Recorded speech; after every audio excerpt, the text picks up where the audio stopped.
Alors on s'est mis à réfléchir à la crise des réfugiés qui arrive depuis quelques mois en Europe.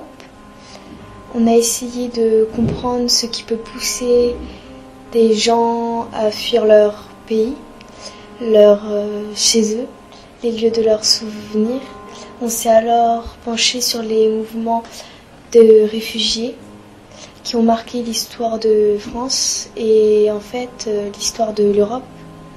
Et de fil en aiguille, on a pensé à des personnalités comme Einstein, Victor Hugo, en sachant qu'eux aussi avaient été des réfugiés.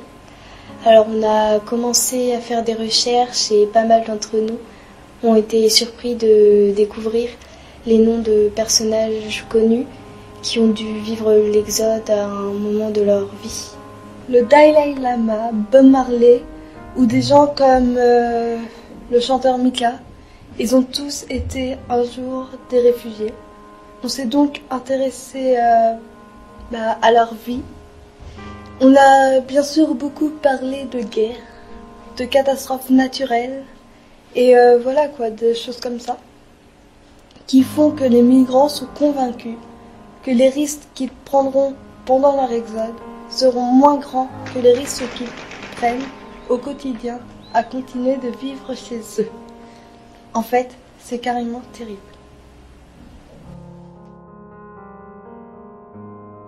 Et ça paraît si terrible qu'on a décidé de faire part de notre réflexion.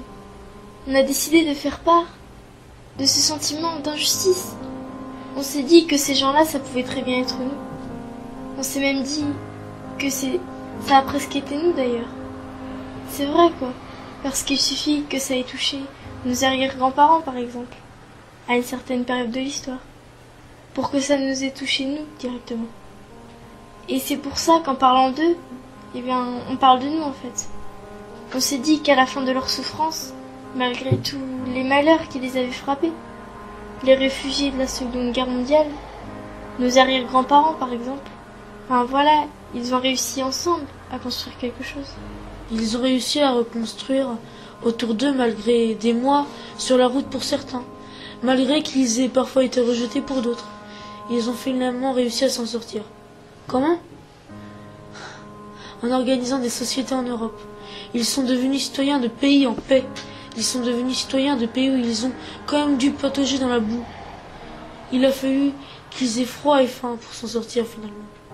Alors on s'est dit que ce serait bien de transmettre aux autres cette réflexion qu'on a eue et qui nous semble utile pour l'avenir. Pas simplement l'avenir de notre pays, mais aussi l'avenir de l'Europe. Et c'est là qu'on a décidé de faire cette installation, avec les portraits des réfugiés célèbres. Comme on voulait que ça soit vu par le plus grand nombre, on a proposé d'installer des panneaux le long de la route. Et finalement, un peu aussi pour rappeler que ces réfugiés sont aussi le long des routes, et comme nos panneaux. Entre deux portraits, on avait placé un message, avec la mention « réfugiés », un peu comme sur une caisse en bois, vous savez. À la suite des 20 panneaux, on avait placé un dernier message. Et ce message, c'était « eux aussi étaient des réfugiés ». Ce message, c'était vraiment le résumé de notre réflexion. C'était une sorte d'appel à la solidarité, une sorte de main tendue. Un peu comme un appel à réfléchir aux souffrances que vivent ces gens-là qui sont eux, mais qui sont finalement nous aussi.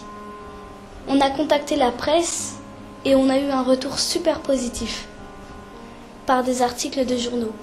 Même Radio France s'est déplacée pour nous interviewer.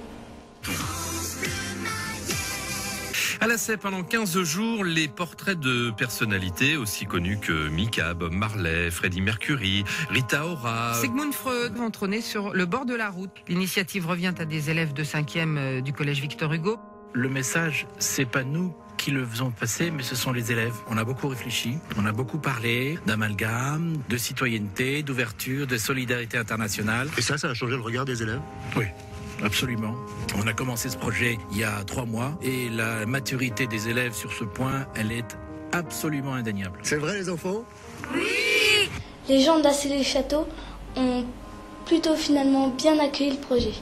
En plus, notre exposition sera présentée à Laval par 2 associations de solidarité internationale qui hébergent notre projet sur leur site. Et c'est à ce moment-là qu'on a découvert le texte écrit par Daniel Pénac, « Eux, c'est nous », qui précisément parle de ce dont nous aussi on avait parlé dans notre coin.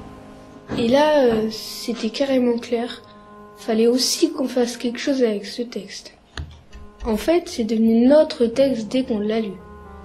On a donc décidé de l'adapter pour le théâtre. On l'a même traduit en anglais avec nos correspondants en Angleterre.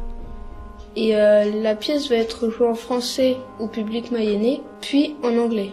On a demandé son avis à Daniel Pénac, et il nous a écrit qu'il était d'accord pour qu'on adapte son texte au théâtre, qu'on le traduise en anglais, et puis qu'il parrainerait notre projet. Alors voilà, on a fait quelque chose qui, on l'espère, sera utile pour tous, pour ceux qui ont peur des réfugiés, de Syrie ou d'ailleurs, et aussi pour ceux qui sont prêts à essayer de comprendre leur misère, comprendre leur parcours. On pense toujours beaucoup à soi, à nous. On a estimé qu'il était temps de penser aussi à eux, de penser aussi à eux dans les langues de nos 28 pays, de penser aussi à eux dans toute l'Europe, de penser à eux tous ensemble.